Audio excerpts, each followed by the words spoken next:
Stock market में बड़ा खतरा, एफडीआई निकाल रहे अपना पैसा। इसका मतलब क्या है आपको समझना जरूरी है, क्योंकि शेयर बाजार के अंदर अगर आप ऐसे न्यूज आर्टिकल को बहुत ज्यादा कंज्यूम करोगे तो आप परेशान हो जाओगे। आपको समझ ही नहीं आएगा कि मार्केट चल रही है, ये क्या न्यूज आ गई नई नई, है ना। तो समझो, क्योंकि तभी आप पैसा कमा पाओगे। इसके बाद मैं क्वेश्चंस भी लूंगा आपकी, लेकिन ये न्यूज बहुत ज्यादा इंपॉर्टेंट है। इंडिया में हर जगह आर्टिकल छपा हुआ है, net FDI into Indian plunge by 96.5%, an all time low due to increase repatriation। इसका बेसिक मतलब क्या है आप ये समझो। करंटली रिकॉर्ड लो है हमारे पास, क्या है 353 मिलियन 2025 के अंदर है, ठीक है। बेसिकली हुआ क्या है ये समझो। देखो ये जो डेटा है ये आरबीआई ने रिसेंटली लॉन्च करा हुआ है, ठीक है, कि भाई पहले जो था वो 10 बिलियन के आसपास रहता था, इस समय 353 मिलियन के आसपास है। सो ये नंबर बढ़िया है, ठीक है। एक लेमन लैंग्वेज में समझाता हूँ आपको, क्योंकि यही चीज आपको समझ में आनी चाहिए। सो बेसिकली क्या हो रहा है, सो एफडीआई का मतलब क्या है। एफडीआई का सिंपल मतलब है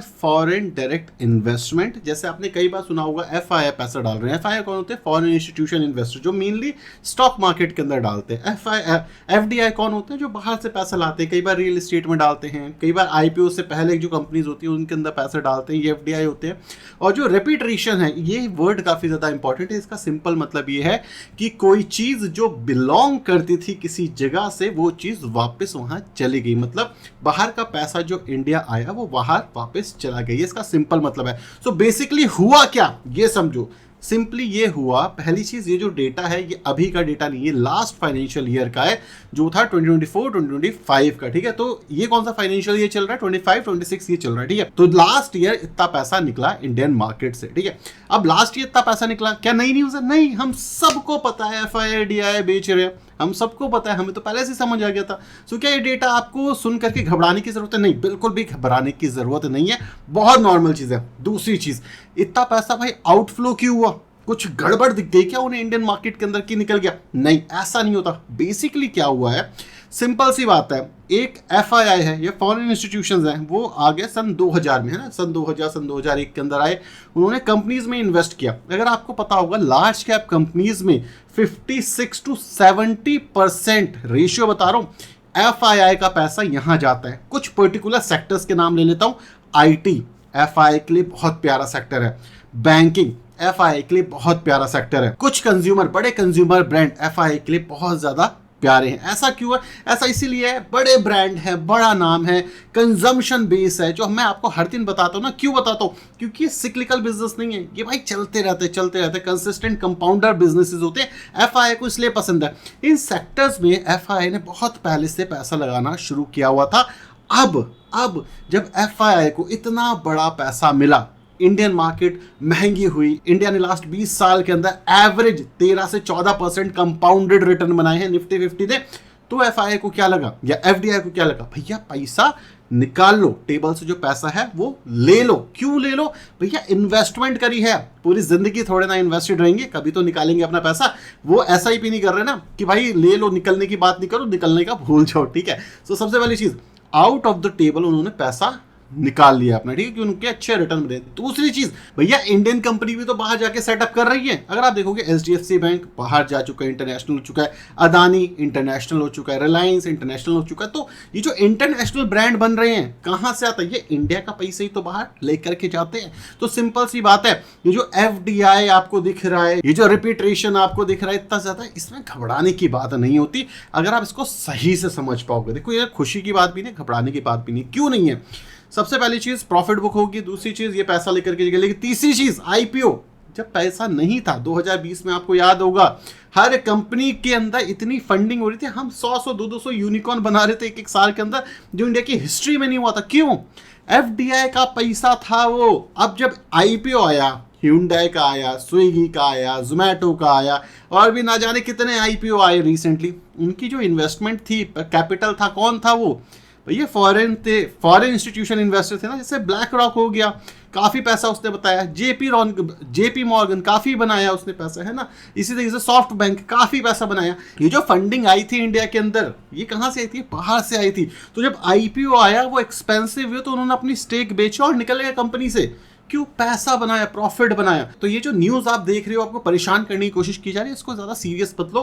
प्रॉफिट होता है तो प्रॉफिट निकलेगा। हमने भी इंटरनेशनल एक्सपेंशन करी है, इसलिए भी पैसा बाहर गया है। नेगेटिव बात क्या है इसके अंदर, क्योंकि सारी पॉजिटिव चीजें नहीं है, न्यूट्रल चीजें नहीं है। नेगेटिव बात ये है कि जब आपका पैसा INR टू डॉलर कन्वर्ट होता है तो इसका मतलब क्या होता है, INR बेचा जाता है डॉलर खरीदने के लिए, तो सप्लाई बढ़ जाती है INR की। इससे क्या होता है, इससे INR की लिक्विडिटी बढ़ गई, मतलब वैल्यू कम हो जाएगी, हम वीक हो जाएंगे, हमारी करेंसी थोड़ी सी वीक हो जाएगी। इसलिए कहते हैं ना, हम हमेशा डॉलर क्यों कमाने की कोशिश करते हैं। इंडिया डॉलर कैसे कमाता है, FII पैसा डालता है, हमारे जो बच्चे बाहर पढ़ते हैं वो इंडिया में पैसा देते हैं, हमारी IT कंपनीज पैसा कमाती है, जिससे डॉलर कमाते हैं। FII आते हैं, वहाँ इन्वेस्ट करते हैं, ले जाते हैं। हम रिटेल इन्वेस्टर इंडिया में रह करके पैसा नहीं कमा पा रहे, वो अलग कॉन्सेप्ट है। लेकिन सबसे बड़ी दिक्कत क्या है, INR थोड़ा सा कमजोर होता है, और हमारा जो फॉरेक्स रिजर्व होता है भाई, ये भी कम होता है। क्यों कम होता है? अब जब INR बेच रहा है कोई, तो भाई कौन खरीदेगा? या तो कोई दूसरी करेंसी में खरीद ले, या फिर जो हमारी RBI है वो अपना जो फॉरेक्स रिजर्व है उसको बेच करके हमारी करेंसी को संभालने की कोशिश करती है। आपने कई बार सुना होगा कि RBI ने डॉलर बेच दिया। क्यों बेच दिया डॉलर? क्योंकि भाई जो INR गिर रहा है उसको संभालोगे कैसे?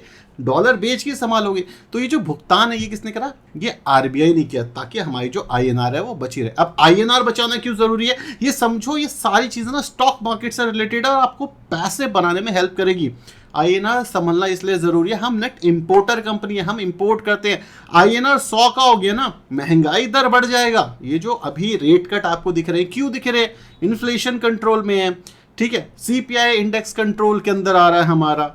इसके साथ क्या हो रहा है, इसके साथ आपको पैसा चाहिए ग्रो करने के लिए। ये सब RBI मैनेज करती है अपने लेवल पे। ग्रोथ आती है इकोनॉमी के अंदर जब रेट कट करते हैं, और ये सब लिंक होता है एक दूसरे से। तब एक देश की जो इकोनॉमी है वो सही चलती है, तब एक देश के लोगों के पास पैसा आता है, तब देश की कंपनियां ग्रो करती है। और जब ये सब अलाइन होता है तो एक इन्वेस्टर पैसा कमाता है। ये एक सेंसेबल वे ऑफ इन्वेस्टिंग का सही तरीका हो सकता है। लेकिन नेट अगर आसान भाषा में समझाने की कोशिश करूं तो क्या ये नेगेटिव है? यस। लेकिन क्या इससे बाजार में कोई दिक्कत होगी? नहीं। क्यों? लास्ट ईयर का डेटा यार, ये इस ईयर से फर्क ही नहीं पड़ता। इस फाइनेंशियल ईयर से इतना कोई मेजर फर्क नहीं पड़ता है, ठीक है। अब आप देखोगे इस फाइनेंशियल ईयर से FII इंडिया में वापस आए हैं, जैसे 2000 के अंदर आए थे। क्यों? क्योंकि उन्होंने चख लिया है खून। यहाँ पे उन्हें समझ आ रहा है कि इंडिया में बहुत पैसा बनता है, तो जब पैसा बनता है तो वहीं इन्वेस्ट करेंगे ना जहाँ पैसा बनता है, कहीं और क्यों जाएंगे। उन्हें समझ आ गया कि भाई हमारा कंज्यूमर प्राइस इंडेक्स ठीक हो रहा है, हमारी GDP की ग्रोथ आ रही है, रेट कट हो रही है, तो इससे क्या होगा, FII इन्वेस्ट करेंगे, कंपनीज में इन्वेस्टमेंट करेंगे, लेकिन वो डेट नहीं खरीदेंगे। डेट या बॉन्ड क्यों नहीं खरीदेंगे? इंटरेस्ट रेट कट हो गया ना। अब कट हो गया तो भाई उनको अब जितना रिस्क ले रहे उतना डेट के अंदर या बॉन्ड के अंदर पैसा नहीं मिलेगा, तो इंडियन डेट या बॉन्ड में नहीं जाएंगे, वो कहाँ जाएंगे?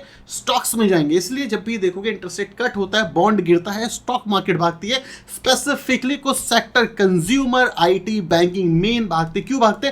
फॉरेन इंस्टीट्यूशन को प्यार है उनसे, ठीक है। सो आई होप आपको समझ आ गया होगा कि डरने वाली कोई बात नहीं है, बहुत सिंपल सी चीज है। इन्वेस्टेड हो, अच्छे स्टॉक्स में इन्वेस्ट करो, सही टाइम पे इन्वेस्ट करने की कोशिश करो, ऑल टाइम हाई पे अवॉइड करो इन्वेस्ट करना।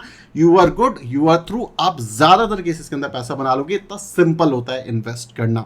अब कुछ क्वेश्चंस ले लेते हैं। सो अभिषेक सिंह जी का कमेंट है, ये कह रहे हैं first of all thank you, मैंने इन्वेस्ट किया है बैंक्स के अंदर 12% के 60 दिन से कम के टाइम पे रिटर्न बन गए। So thank you so much sir कि आपने एक सही टाइम पे इन्वेस्ट किया। सो इसका क्वेश्चन ये है कि क्या मुझे बैंक्स को बेच करके चले जाना चाहिए IT के अंदर या कहीं और इन्वेस्ट करना चाहिए? तो सर नेट देखो, बात ये है कि बैंक्स 5 साल के बाद चलने शुरू हुए हैं, ठीक है। अब मैं फ्रेश एंट्री की बात नहीं कर सकता बैंक्स के अंदर, मोटे मोटे तौर पे बात कर रहा हूँ। देखो ये वर्ड टू वर्ड नहीं होता। स्टॉक मार्केट होगा 5-10% का करेक्शन आएगा, देन हम दोबारा से बैंक्स खरीद सकते हैं। But as of now current, आज की जो डेट है 10/6/2025, आज की डेट के अंदर बैंक्स के अंदर बाइंग अपॉर्चुनिटी थोड़ी सी कम हो गई है, होल्ड अपॉर्चुनिटी बहुत है, क्योंकि आपने ग्राउंड लेवल पे बहुत सारा पैसा खरीदा होगा। यहाँ से 10-20% के रिटर्न बनेंगे, आप बहुत अच्छा पैसा बना पाओगे, आप रिस्क को मिटिगेट करके बहुत अच्छा रिटर्न बना रहे हो। तो अगर आप 5-6 महीने वेट करना चाहते हो तो डेफिनेटली आप अपना पैसा मूव कर सकते हो, क्योंकि अब जो रिस्क है वो बैंक्स में थोड़ा सा ज़्यादा है। क्यों? क्योंकि भाई अब एवरेज न्यूट्रल पोजीशन पे आ रहा बैंक, ठीक है। लेकिन अगर आप अभी देखोगे कंज्यूमर एफएमसीजी सस्ता है तो आप डेफिनेटली कर सकते हो।